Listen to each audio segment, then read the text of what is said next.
What's up, everybody? Welcome to Mongols. This is our reaction show. I am Mike. Joining me is Justin and Steve. We are going to break down everything that we saw from the Hounds' 0-0 draw against San Antonio this past weekend. But first, gentlemen, it's good to see you again. Same group from last weekend. Steve, what's new?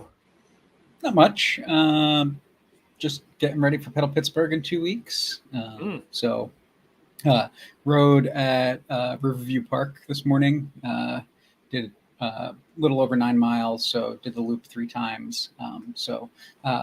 Getting almost 700-foot elevation ascent, which is good because that's more than what you'll get per mile for the 40-mile course for Pittsburgh. And then went down to Southside Park and rode out to Carry Furnace and back. Stopped at REI. Didn't get anything, but I got to go to REI, right? So good day. Better than last night. It's a great way to just get myself out and just enjoy something. So the Pedal Pittsburgh, where all does that go? You said it's 40 miles. 40 miles. So there's I think 4 different options that you can choose from if you're participating. There's a 10 or 12 mile that's just along the river trail. There's a 25 mile. That's what I did last year. So it kind of goes all throughout the city. The 40 mile goes up towards Riverview Park. And I think there's a extension in the East End that it takes as well that goes off from the 25 mile. And there's a 62 mile, which I don't think I'll ever do that one, not because I don't think I could do the distance, but I just don't like riding on the road that much. And it has such low volume of participants that you can get isolated and you're kind of on back roads in the North Hills that have no cycling infrastructure. And yeah, it's a Sunday morning at that point, but still, I don't enjoy riding when cars are blowing past me at 50 miles an hour without a safe distance. So I'll stick to the 40, I think. Yeah. No, that makes sense. Yeah. Justin, how was your week? Yeah, pretty good. We also took the baby out for a bike ride today, which was fun. We went and rode our local rails to trails here in Central PA, and so that was fun. I don't think we did quite as much as you did, Steve. I think we were at 13, but it was a good ride and a good way to get out. And yeah, we had a good relaxing day yesterday, the rail Saturday, and really thoroughly enjoyed the U.S. women winning the gold medal. And then not quite as much enjoyment from the Hounds game. Yeah, I'll delay the Hounds talk even further. So this past week we went down to DC for a few days to visit with my sister-in-law. My 2 older boys are basically starting preseason soccer tomorrow, and then it'll basically just run until school starts. So if we were going to get out, that was the last chance to get out. I had not been to DC in decades. It's been a long time. And so really we were only down there for one whole day, and we went to the Air and Space Museum in Dulles, which was insane. I didn't know what to expect, but to see a full-sized once used space shuttle was far more inspiring than I thought it would be. They always talk about all the little tiles, you could almost reach up and touch the little tiles on the bottom of it and count them. It was crazy. And then we went into downtown DC to go to the Natural History Museum, which was cool. But what was interesting to me about DC is that, we drove past the Washington Monument and we drove up Capitol Hill past the Capitol. But DC is one of those things that it almost feels like it might as well be like Marvel. You see it on TV all the time. You see people talking about it all the time. It's held up in this great regard. And then you get there and you're like, oh, okay, there's people here, people walking and walking to work and stuff. It's just every other place everywhere else. And so it was kind of neat to have that experience, but at the same time I was a little bit just let down by the whole thing. Just well, it was cool, but yeah, it's mortal just like the rest of us. So. Yeah. Oh, people actually live here. This is actually a thing. Yeah. It's not just it's not like 100. It's not like 100 politicians running around all the time. There is actually a life there, Yeah. Yep. Yeah, exactly. But no, we had a good time. I'm hoping to get back at some point so we could actually spend more time in DC, check out a couple more of the museums. But yeah, it's a fun town. So, yeah, Yeah, it was a good time. Highways everywhere, like every other city. Oh yeah. We totally take for granted the fact that I think the widest highways that we have here in Pittsburgh are 3 lanes, maybe 4 in some cases. And we were driving 6 and 8 lanes, without Mhm. batting an eye. And Yeah. so, my oldest son, who's only grown up driving in Pittsburgh, was just like, holy crap, like, what is this? There's cars everywhere. I said, yeah, man. Yeah. Yeah. So, well, Yeah. I guess speaking of holy crap, what is this? I guess it's not that bad, but we could talk about the Hounds game. So Hounds drew 0-0 with San Antonio. One thing I will say is that we also played against Detroit midweek to a 0-0 draw. We did not have a reaction show to that or a preview show for this one because I'm terrible at planning and was in DC. And so just, didn't get something together in time. We absolutely could have had it, but we didn't. So I guess 2 0-0 draws. I don't know if there's anything of real note to talk about as it relates to the Detroit game. I don't know if there's a lot to talk about as it relates to this game. But guys, is there anything before we get into San Antonio? Is there anything from the Detroit game that you think is worth discussing at this point? For me, it's just like it's that rivalry that at least the fans are starting to have. I think the players have it too, and just seeing it be another game where it was just nothing big happened throughout the game, right? Like not many chances each way. It wasn't a fun game to watch per se, but it sucks that you can't beat Detroit away. Yeah. Yeah, I think that's where I take solace in this a little bit. Is like, all right, cool. You're playing an Eastern Conference team who's also riding the playoff line. I wouldn't necessarily say we're riding the playoff line yet, but you're playing an Eastern Conference team that's riding the playoff line. They're trying to hang on to their playoff spot and not lose it. There's a lot of teams around them. London was sort of the same way. It's like all they need at this point, or all they're trying to get, is continuing to get points. Because if they get a draw, they're keeping the gap between you and them, and it is going to be hard to break those teams down. Like they're going to play for the draw more likely than not. Detroit, we talked about your preview show with them, talked about at length their run of games, and so they're tired and they're trying to figure out how to hold on to results. And so I mean, I could kind of throw that game aside of like, all right, cool, midweek game away against the playoff riding team. Sure, that's one that, all right, okay, but it is frustrating that one chance or one opportunity would have gotten us a win in that game, and we just couldn't seem to get it or get one that went through. I think we had our chances, but just couldn't get one to actually go in the goal. Yeah.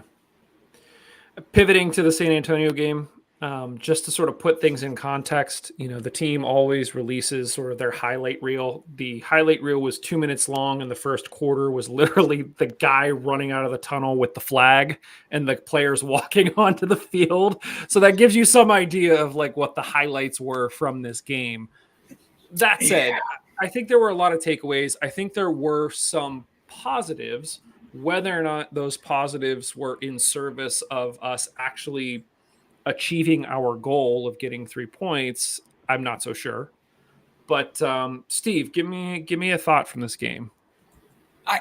I think that the Hounds played pretty well overall, except when it came to that last little final touch, second final touch, right? Like that, we were creating the opportunity for chances. We were doing things that could result in chances, but we weren't getting the ball to that final player to take the shot. And I think like this also goes back to the Detroit game, right? That we took 24 shots in those two games combined, and 2 on target. And that's really problematic. So can't score, which we questioned. Did we lose our scoring touch? Maybe not. Now maybe we have. Who knows, right? But you can't score if you're not putting the ball in a spot that it could go into the back of the net, right? Like, I don't care that you took 10 shots in the second half last night. When they're not on frame, what is that doing? Yeah. I mean, this sort of gets back to Justin's point a little bit, though, where we're taking shots, but again, we're playing against a Detroit team that's basically saying we're going to try to hold on to a point. As early as the 60th minute, San Antonio started time wasting, and they were just putting 11 guys behind the ball. Yep. So I think it's problematic when it felt like Lily came out with a different game plan last night, especially early on. It was kind of, we were almost bypassing our midfield and trying to go direct from the defense to somebody like Sterling to then lay off to either EJ or Mertz to like make runs. And EJ was a terror. You know, the defender that was on him just couldn't handle him at all. The problem was, is then you get EJ almost by himself in a non-opportune scoring position, trying to make crosses to somebody who isn't necessarily there. So he just has to kind of waste a shot. But breaking down teams is something that the Hounds have struggled with historically. And if we're getting ourselves into positions where the defenses are just going to bunker, Justin, to your point, and just try to take a point, are we kind of hosed here? I mean, Justin, what do you think? Yeah, I mean, this goes back to my point from several years ago, and I've just kind of accepted that Lily is not – this is not the type of player that Lily wants. But, like, we just don't have – and we've never really had a creative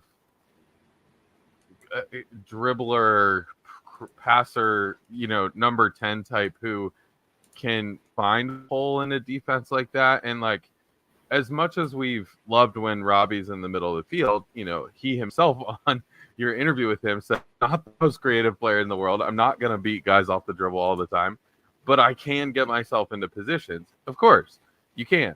But when you have 11 players behind the ball, you've got to find somebody who's willing to take on an opponent or take on a dribble and see if you can beat one guy and then get another guy out of position. And then all of a sudden you find an opening in that 11-man block, you know? Yeah. And so I've kind of accepted this point that, all right, this isn't Lily's game plan and he's not going to go out this. And maybe this goes back to the finances of, I'm not sure the Hounds can afford this type of guy. But I just think, like, you know, you look at some of the players, you know, the teams around the league who are at the top of the league as far as, you know, where they are in the table, I'll have that type of guy. And so it's unfortunate, but I realize that Lily is not going to pay for that type of player and doesn't really want that type of player either. Because when you get that type of player, they're going to give away the ball a ton. And Lily just doesn't want to give away the ball. So I don't know where to go from there. No, I totally agree with what you're saying there, Justin. I think I'd push that even a little further, that I think that's a type of player that Bob, I don't think, is good at developing.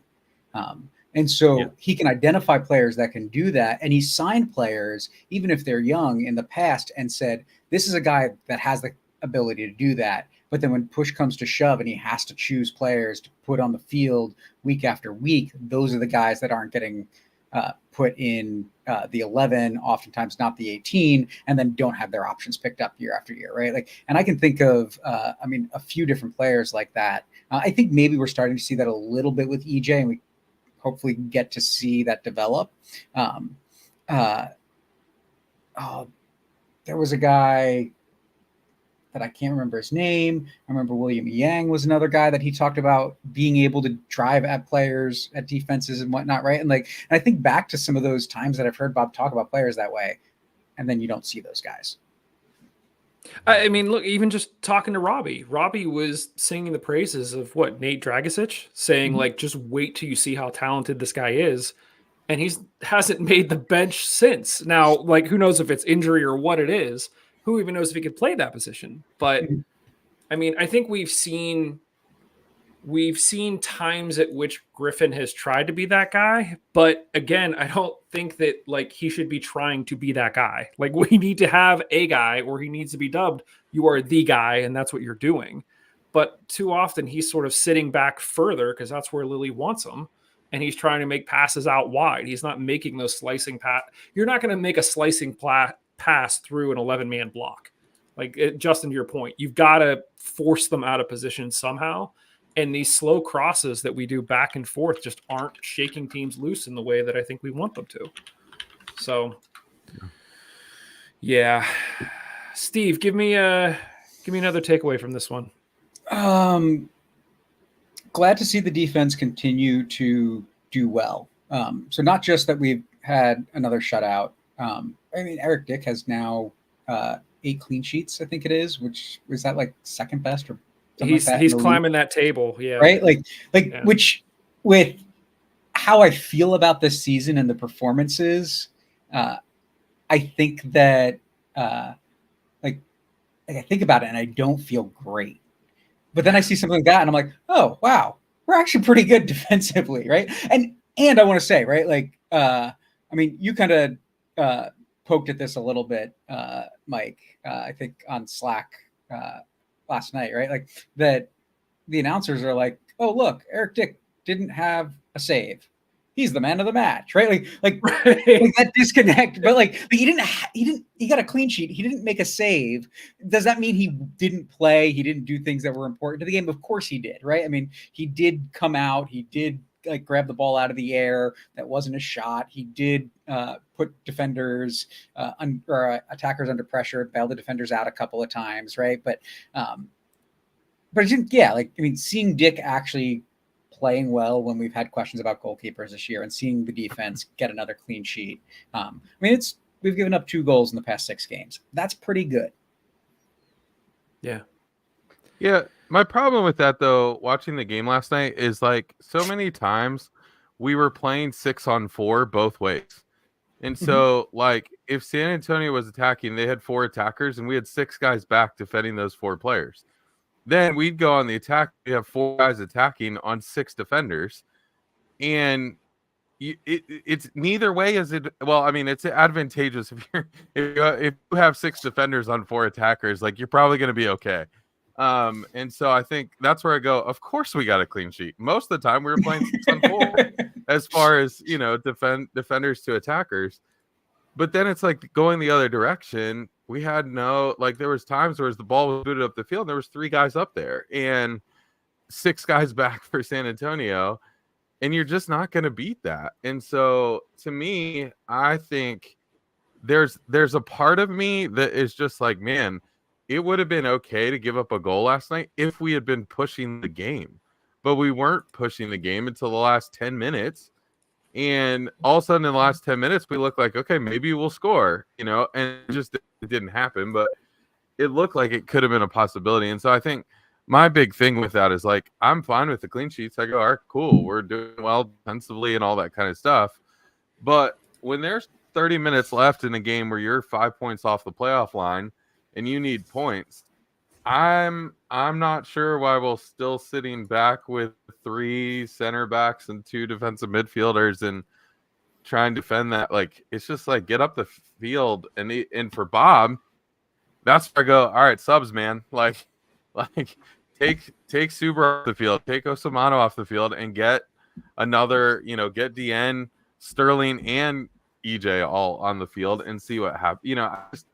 It's frustrating because it feels like we always make like for like subs, and in a game like this where we're at this point in the season, we don't need like for like subs. What we need is something to get us more on the attacking foot to score a goal in a game like this. And so it's just frustrating to watch in some regards. Would you prefer, and I don't know where I stand on this, but would you prefer that the Hounds had lost last night, but they like went for it in the way that you're saying, or draw and sort of play this like conservative style of substitutions that Bob likes to do? Last night, I'm not sure, but the next 10 games, yes.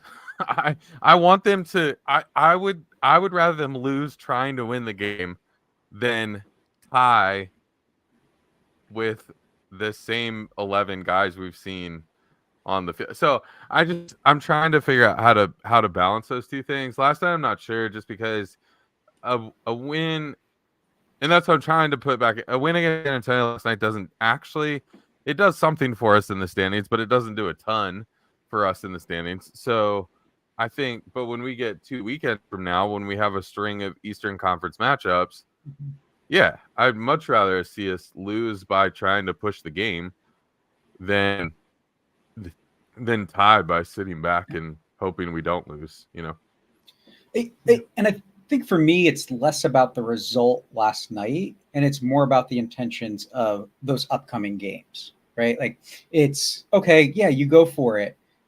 You give up a late goal because you got exposed, but you were playing for the win.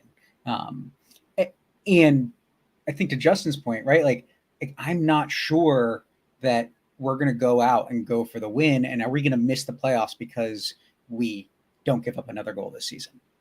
Right. And that's what happens, right? Like, but we don't get enough points to make the playoffs, as opposed to I'd rather, like Icarus it and fly too close to the USL sun, get burned because we're going out and we're scoring goals, but we're giving up goals.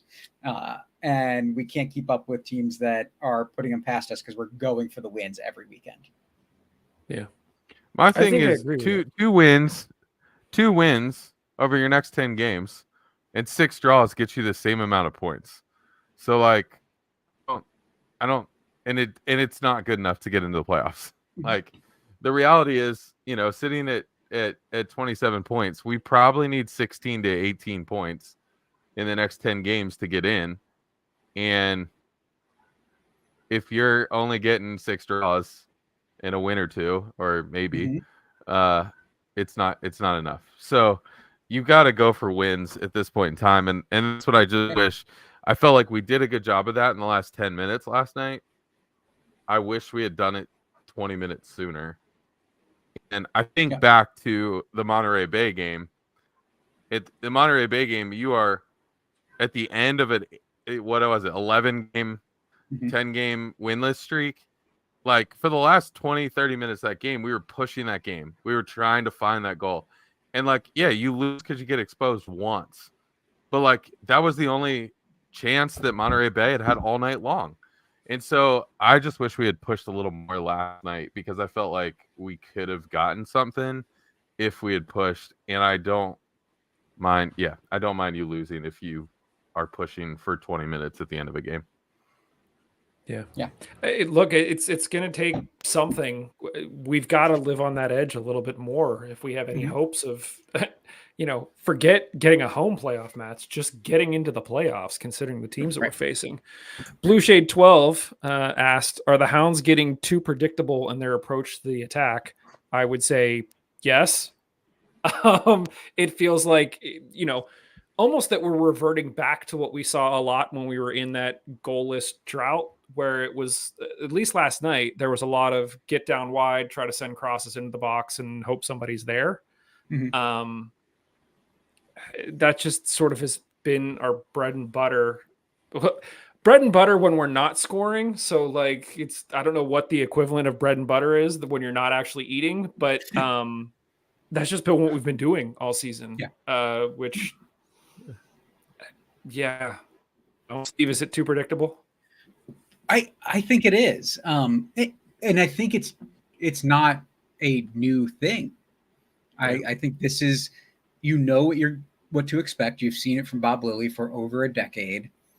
And when there isn't a player on the roster that is just going to go out and try to make something happen, right?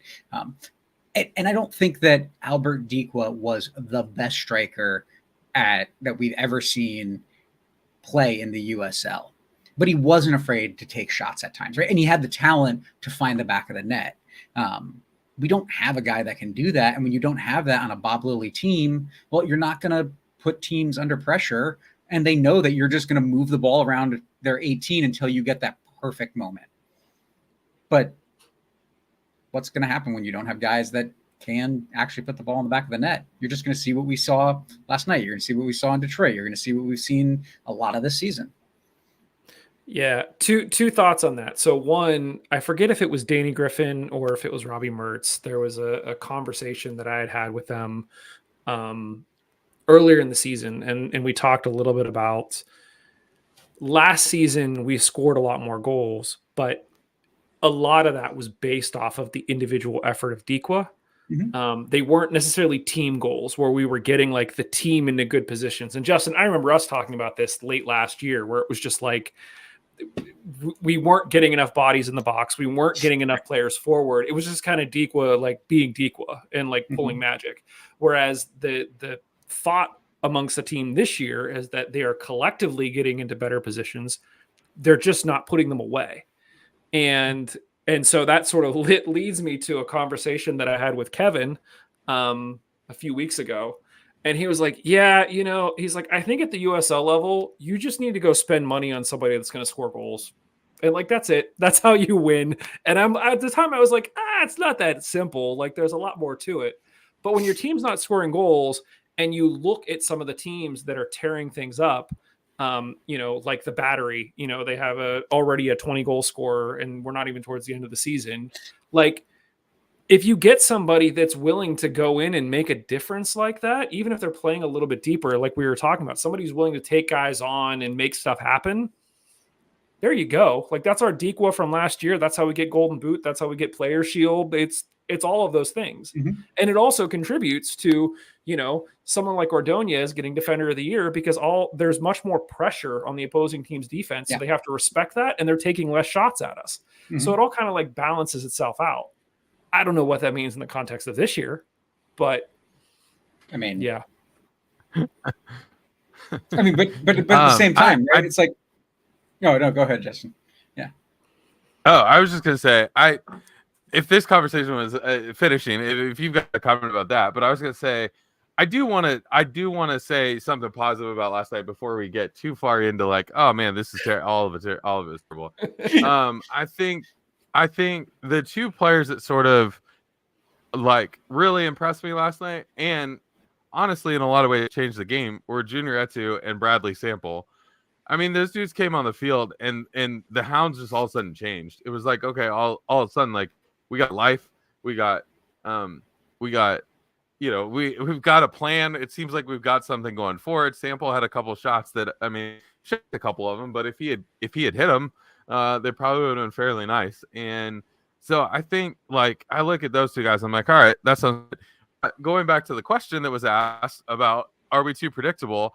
If you go watch the last 10 minutes of the game, I don't think Langston Blackstock touched the ball one time because all they were doing was working that left side of the field with Junior Etu. And not that that's a bad thing because he's a good player, but at some point, like, switch the field to the other side of the, and at one point I was like, they were kind of like playing on that left side of the field, trying to find the ball. And Laura Ellen sitting on the couch, she goes, switch the ball, guys.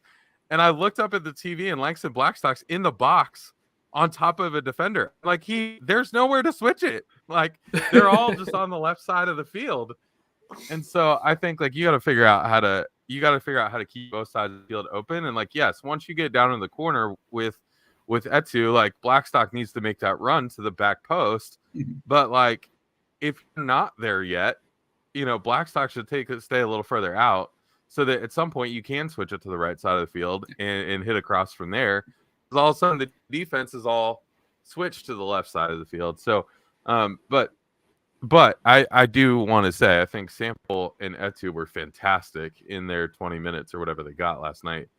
And yeah, it makes me wonder, like, what makes me wonder about that was, is there a way that you can get all four of our midfielders when you talk about Walty, Mertz, Griffin, and Sample? If you can get all four of those guys in the game at one time, but then you got to go to a back four, and Bob's not going to do that this year. So I don't know what the answer is, but I'm just like, all right, cool. Like, if you could get all four of those guys on the field at one time, what could this team be? Yeah.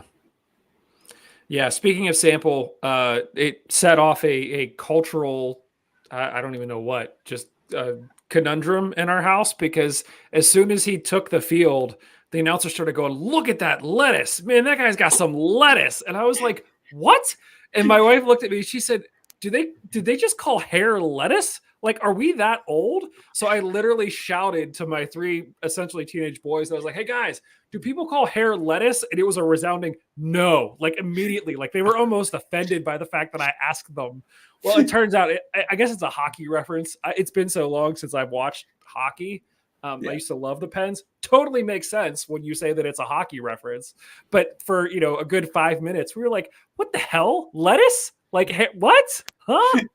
So, yeah. We were having the same conversation on our couch. I think I got a text from Laura Ellen about that. Oh man. So guys, I mean, I think Steve, you might have alluded to this. We, as a team, we're sort of sitting here going, ugh, like this doesn't feel good. 2 games where we haven't scored, but we also have 2 shutouts. We're unbeaten in our last 6 games. So that's like good, but we've only scored 1 goal in our last 3. Mm-hmm. So we kind of went on that tear and now we're back to just, 1 in the last 3. I feel like out of all of us, I am probably the one that is swinging most emotionally on the spectrum this season, where like we'll go from, we scored 5 goals to like, that's it, it's over, we're making a run, to like, we have 1 game where we only score 1 goal. And now I'm like, guys, this is the end. It's over. So I don't feel like I'm a good judge of how we should feel about this right now. Steve, how are you feeling about things? So great. We scored 5 goals. It was a great night. It was fun. I had a blast. I think I said immediately after that, like, now I need to see this happen again. Okay, they did it the next week, but then the goals dropped off. And in the past 4 games, we've scored twice. And so I don't have the proof over the course of time to feel that this is a team that will go out and beat anybody on any given day. Do I think they've got the capability? Yeah, I do. I mean, and we saw that with Sacramento, right? Like we went out to Sacramento, we beat a really good team, and we looked good doing it. But then we can't keep that up. So we're inconsistent. But I think beyond that, it's just like, I don't have a high expectation. I'm at the point where the path to the playoffs is getting narrower and narrower. And so it's just like, okay, like I don't have much expectation. I haven't had much expectation for a while. Trying to keep a level head about it. And I think my level head is telling me, I don't think we make the playoffs. Oof. Justin, you have been our not a must-win guy for like the past few weeks. You just rattled off some stats earlier where it was like we can't keep picking up draws. Have you figured out for yourself when it will turn into these are must-wins? Not this weekend. Not this weekend. And reason being, like, this week is another Western Conference matchup. Like, it doesn't do that much for us ultimately in the standings. So to win this game, yes, it does help. Of course it does. So we're 3 points behind Loudoun right now for the playoff line. Like, does a win and a Loudoun loss get us there? Yeah, absolutely. Now we're talking, hey, we're on the playoff line and we're there. But does it actually like do a ton for it? No. I look at the next 3, and what are the next 3 after that? I think it's 2 Eastern Conference matchups against the 2 teams that are sort of leading the bottom of the playoff line, and so can you, once you start facing Birmingham's and the Indy, like if we get wins in those games, that makes this playoff race so much more interesting. If those teams are losing, it makes this playoff race so much more interesting. If you get 3 points against both Birmingham and Indy, you're right there again, and you're tightening the line. So I still kind of go back to kind of what we were talking about last week. I look at Rhode Island there, and they're only kind of at the bottom of the bottom who've gotten 3 wins in their last 5. So nobody from Indy down is in particularly good form right now.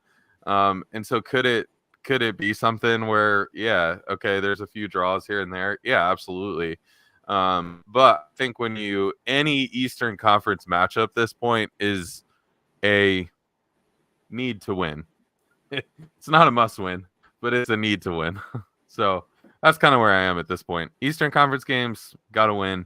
I'm okay with Western Conference draws, but you got to be careful dropping points at this, like not getting any points from a game. You got to get a result at this point in time. Yeah, so I kind of look at it slightly differently that, I mean, yeah, we've got to beat those teams, but we've already done enough damage to ourselves because the teams that are within striking distance, Birmingham, Rhode Island, or I should say Rhode Island, Detroit, Loudoun, North Carolina, we've played 7 games against those teams. We've gotten 6, or we played 6 games. We've gotten 7 points against those teams, right? And so, yeah, now we do have this pressure that we have to go out and get points every week because we had our chances earlier against the teams that are standing in our way to the playoffs. And we're not going to play all of those teams at least one more time, if not 2 times. And so what does that mean? That means we've got to hope for them to lose, and we've still got to be beating teams that are above them or teams in the West at the same time. And so that's why I don't feel great about where we are. There's very few 6-point games that are the teams that we could leapfrog to get into the playoffs. Yeah. I feel like I sort of helped us meander into sort of the broader Eastern Conference conversation. Was there anything else about this game that you guys wanted to talk about before we I don't just need to sort of talk about break this down? anymore.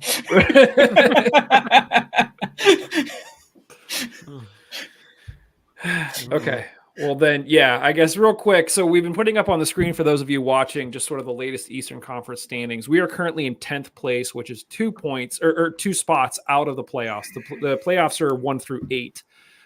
We currently have 27 points. Loudoun, who is in 8th spot, has 30. So we're only 3 points back on Loudoun. The problem is that we've played 2 more games than Loudoun. So this isn't a clean, like, we get a win, they get a loss, and we're definitely in.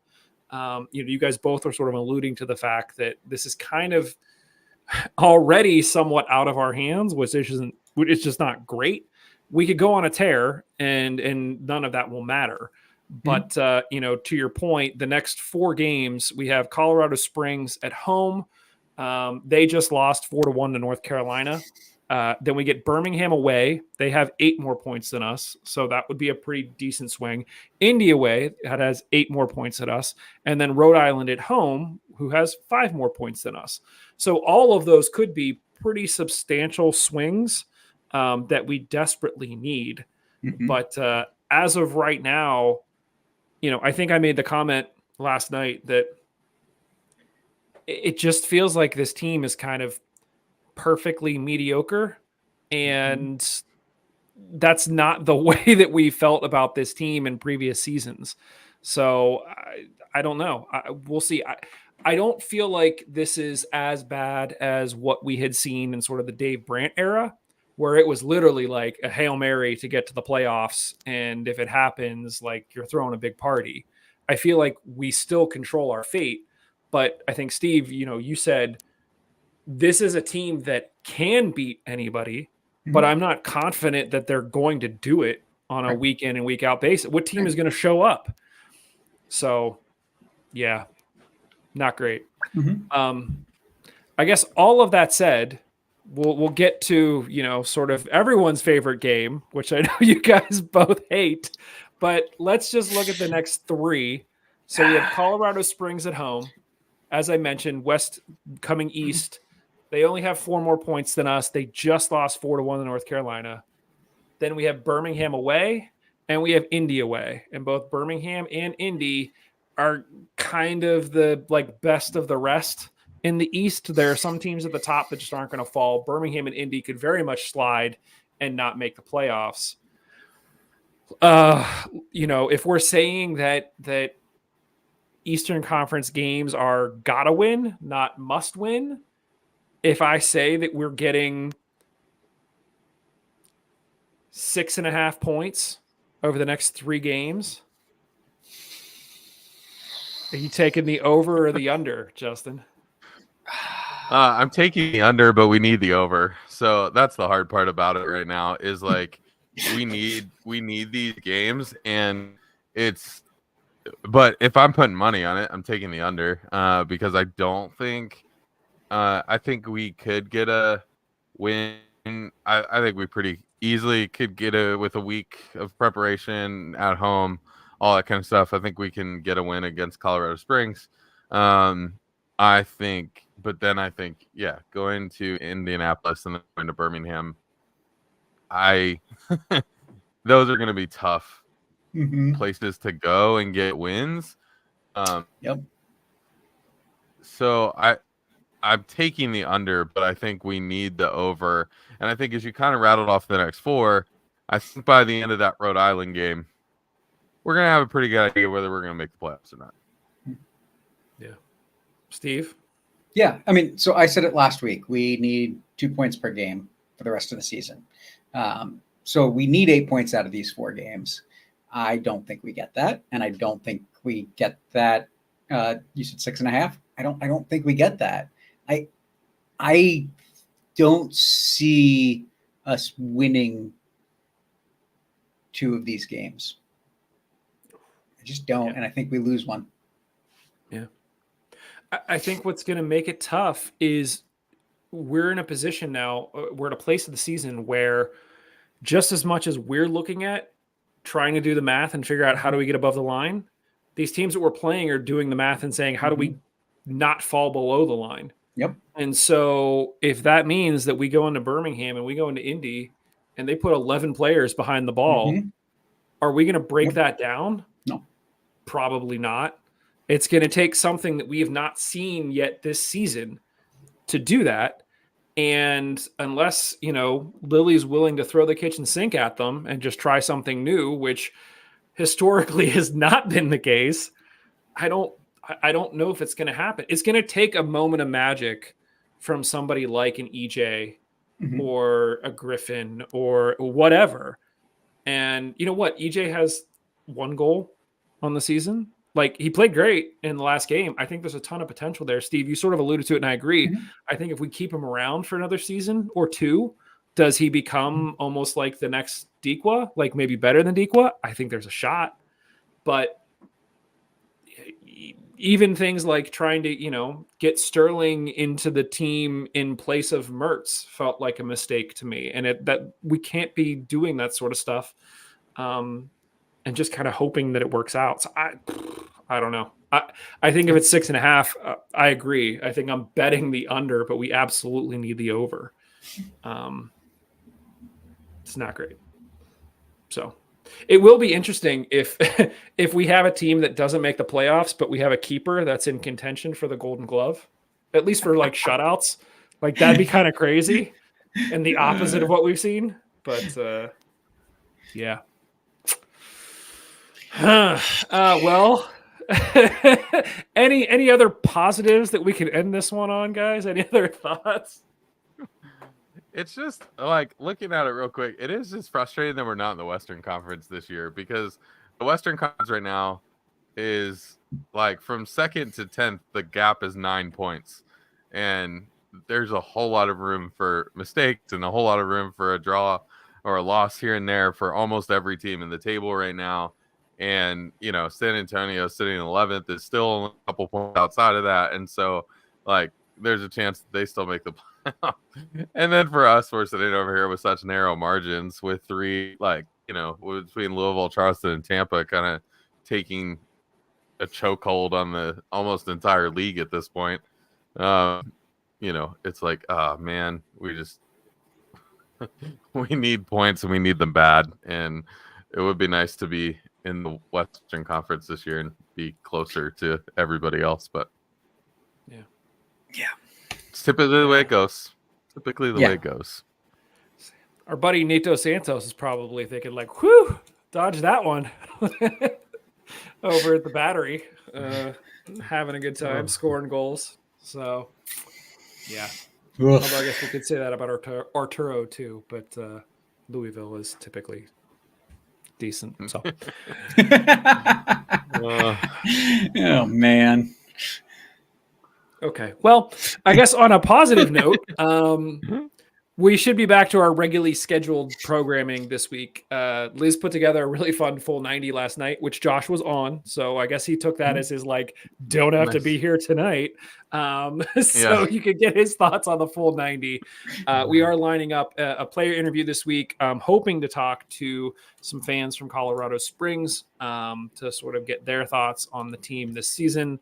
And then we'll be right back for our prediction show at the end of the week to talk about another home game against a Western Conference team where hopefully we can get 3 points and sort of make some of these Eastern Conference games a little bit more fungible. But regardless, it's going to be tight.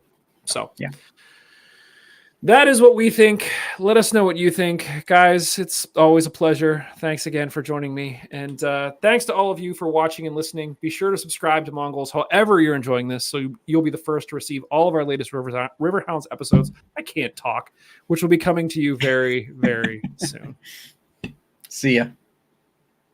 Later.